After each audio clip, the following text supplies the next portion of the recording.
अस्सलाम वालेकुम नाज़रीन मोहतरम। आज हम कौमों की तारीख़ी तसलसल को आगे बढ़ाते हुए जट कौम के बारे में चंद मुनफरद और दिलचस्प मालूमात और हक़ाइक़ आप तक पहुँचाएँगे।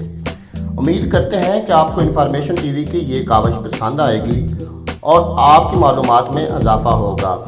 वीडियो पर जाने से पहले मेरी आप लोगों से गुजारिश है कि आप हमारे चैनल इन्फॉर्मेशन टीवी को सब्सक्राइब करें और साथ में दिए गए घंटी के बटन को क्लिक करें ताकि आपको हर आने वाली वीडियो मिल सके।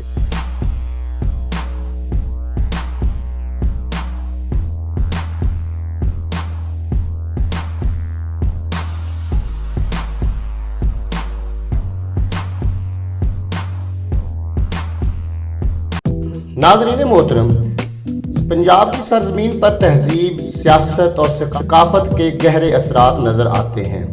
यहाँ उन लोगों के निशान नज़र आते हैं जिन्होंने मिल बैठने और एक दूसरे के काम आने का ऐलान किया था। नाज़रीन मोहतरम, पंजाब वो सरजमीन है जहाँ सियासी शऊर सबसे पहले पैदा हुआ और नहायत तेज़ी से परवान चढ़ा। इसी खित्ता ज़मीन पर यह कदीम कौम आबाद हुई जो हज़ारों साल पहले वस्त एशिया, दजला और फरात की वादियों से आए और कई सौ साल तक दरियाए बागड़ा और सिंध के किनारे पर आबाद रहने के बाद पंजाब को अपना दायमी मस्कन बना लिया। इन लोगों ने मजहबी तब्दीली के बावजूद अपना ग्रोही और कबायली तशख़्ख़ुस को कायम रखा और आज तक जट अपनी गोद के इम्तियाजी निशान के साथ ही पहचाने जाते हैं। नाज़रीन मोहतरम, चीनी मौरख़ीन के मुताबिक जट्टों की तारीख 2600 साल कबल अज़ मसीह बल्कि इससे भी पहले तक जाती है और अहले चीन इनको गेथी के नाम से मुखातब करते हैं। मौलाना अब्दुल मालिक अपनी किताब शान गुज्जर में लिखते हैं कि जट्टों की तारीख और हस्ब नस्ब के मतलब अक्सर मौरख़ीन मुतफ़िक नहीं हैं। जट कौन और कहाँ के बासी थे, इसके मतलब तहकीकात जारी हैं। कुछ तारीखदानों का कहना है कि ये यूरोप के खाना बदोश हैं, कुछ ने इनको मेसोपोटामिया की दलदलों का बासी बताया है, कुछ मौरख़ इनको जट्टी या डैटी की औलाद बताते हैं, कुछ तारीखदान इनको सहती कहते हैं। इनको चीनी ज़बान में बौची, तातारी में जैट, अंग्रेज़ी में जट्टी और पंजाब में जाट और पटवार में जट कहा जाता है।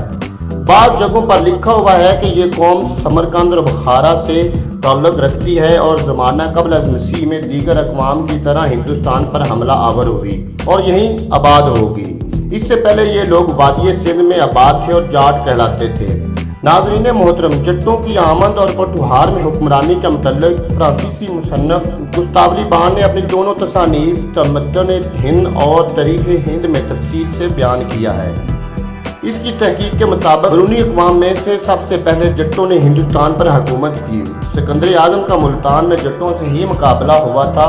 इसी तरह तारीख़ की कुतुब में महमूद गज़नवी और जट्टों के तसादम का जिक्र भी मिलता है। ये तमाम वाक़यात इस बात की निशानदही करते हैं कि जट कौम हिंदुस्तान की सफ़े अव्वल की कौम थी। नाज़रीन मोहतरम, जट कबाइल पाकिस्तान में कसरत से आबाद हैं और दरअसल पंजाब के असल बासी और बशिंदे भी यही हैं। कदीम कौम के बारे में तारीखदानों ने मुख्तलिफ नज़रियात पेश की हैं। जनरल कैनन कम का कहना है कि ये कौम सिकंदर आज़म के बाद हिंदुस्तान में आई। अरब में ये कौम ज़त के नाम से मशहूर थी।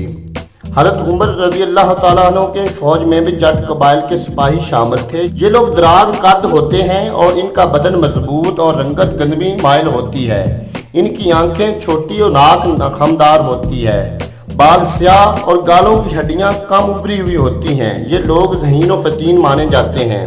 अरब में जिस शख्स का कद काठ नुमाया हो उसे जट से तशबीह दी जाती है। नाज़रीन मोहतरम, आर्या कौम जट्टों की रजामंदी से ही हुक्मरान बनती थी। बादशाह को ताज जट्टों के हाथों से ही मिलता था जो इसकी राया होती थी। नाज़रीन इकराम, चंद तारीखदानों के मुताबिक जट कौम के सावजी बेटे जाट की औलादें हैं। सजी धाम बिन नूह अलैहिस्सलाम का बेटा था। ज़हीरुद्दीन बाबर के हमले के बाद जट कोहे नमक में एक ताकतवर कौम की हैसियत रखते थे। बाद अज़ां जंजुआ, रखड़ और अवान कौम ने इन्हें ये इलाका छोड़ने पर मजबूर कर दिया। मिस्टर थॉमसन का कहना है कि जट और राजपूत का तल्लुक़ एक ही नस्ल से है और ये इनमें कुछ माशरती और मखसूस रवायात की वजह से इख्तलाफात पैदा हो गया था। खुद राजपाट में दिलचस्पी रखते थे और बेवा की शादी करना अच्छा नहीं समझते थे।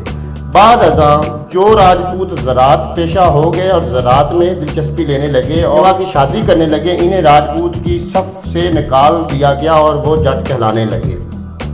سکھوں نے جب اپنے عروج کے دور میں جٹوں کو اپنے ساتھ ملانا چاہا اور انہیں اقتدار کی پیشکش کی تو جٹوں نے خالصہ راج کے ساتھ تعاون نہ کیا اور اپنے قول پر ڈٹے رہے۔ اس ثابت قدمی سے سکھ بہت متاثر ہوئے اور اس نے مستقل مزاجی کو انہوں نے ضد کا نام دیا۔